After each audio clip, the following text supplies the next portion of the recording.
Guys, with so many excellent programs on TV Friday afternoon, unfortunately I was unable to catch all of Super Showdown. The Talk was on, Bonanza was on, and the Rifleman was on with the hottest, latest, newest episodes. The puppies wanted out of the pen. I had to go do things I normally rather procrastinate on. I did, however, watch a Goldberg versus an Undertaker simulation match, and your winner was Goldberg. We start with the pre-show match, the Usos versus the Revival. It was a quick 10-minute match, but it was a good match with the Usos getting the victory. These two teams are the best two teams WWE have, so they make the best of the time that they have. The Super Showdown started with Baron Corbin versus Seth Rollins for the Universal Championship. Rollins had his ribs taped up. Rollins retains after a roll-up when Corbin argues with the referee. Corbin lays Seth out with the end of days, and Brock comes out with a chair, referee, and the briefcase. Paul Heyman winds up tripping and dropping the briefcase, allowing Seth to low blow Brock and get the chair. At this point, the bell hasn't rang for the cash-in. Rollins destroys Lesnar with the chair and curve stomps him on the briefcase. At this point, there is no cash-in.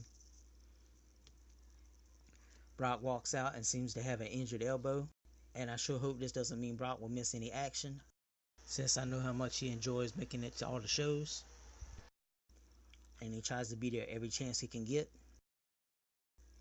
Next match for the Intercontinental Championship, we have Andrade versus the Demon Finn Balor.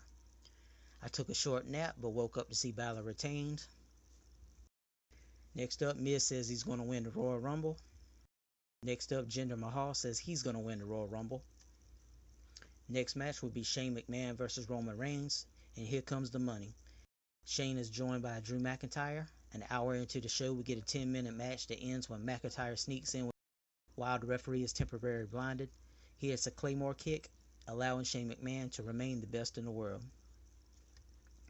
We see a door with a Goldberg sign. Byron Saxton interviews Kofi and Xavier Woods in the back, and guys, get ready, it's time. The moment we've all been waiting for. The Lucha House Party versus Lars Sullivan. I found it ridiculous that the Lucha House Party carried out a piñata before a match against Lars. You would think that this is a serious enough situation to leave the donkey in the back. Lucha House Party comes in the ring and begins a 3-on-1 attack, gaining a disqualification. After they try to leave, Lars comes after them and destroys them. Honestly, no one in the audience seemed to care about this. And then next up, for the first time ever, we get Triple H versus Randy Orton. I went to wash some dishes to come back and see Triple H dropping Orton on the announce table for the 4th time. Back in the ring, RKO out of nowhere. Randy Orton wins. I want to say that this match was about 20 to 30 minutes long. Baron Corbin is in the back with Byron Saxton complaining. Bobby Lashley versus Braun Strowman is next, and Strowman wins. Next up, we see Mustafa Ali, and he said he's going to win the Royal Rumble. We see Samoa Joe, and he says he's going to win the Royal Rumble. Next is Dolph Ziggler versus Kofi Kingston for the WWE Championship. At one point, Dolph lays out Woods, who is probably annoying him with Francesca, whichever way you want to say it. Woods then kicks Dolph from the apron, leaving Kofi to hit the Trouble in Paradise for the win. Then in the back, we get Dolph calling Kofi a coward and says that it should be him, and that he demands a rematch one-on-one in a steel cage.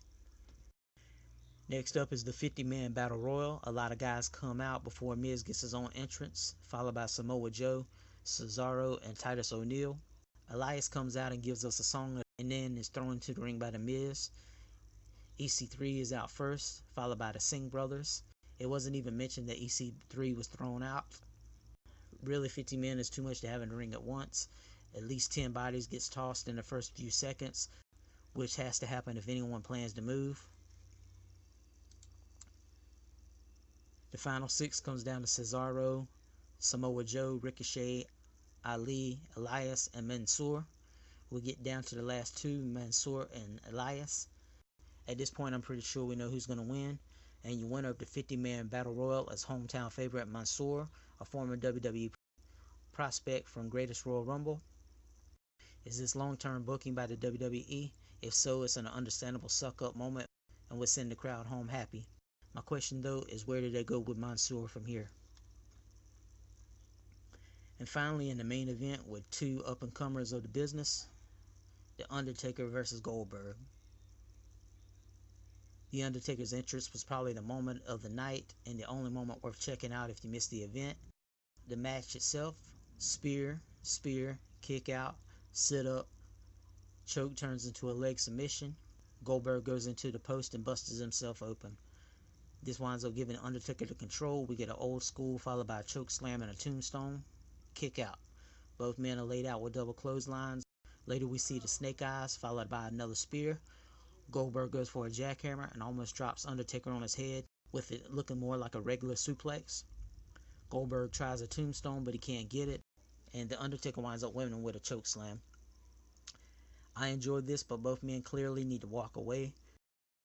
Goldberg nearly killed the Undertaker, and I don't know if it was a loss of blood or simply exhaustion.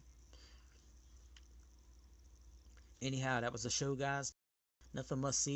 The Undertaker and Triple H both had WrestleMania-like entrances, and I enjoyed the last match, not because it was a classic, but based on nostalgia. Did you guys see the show and enjoy it? Leave your comments, feedback, and let's discuss below.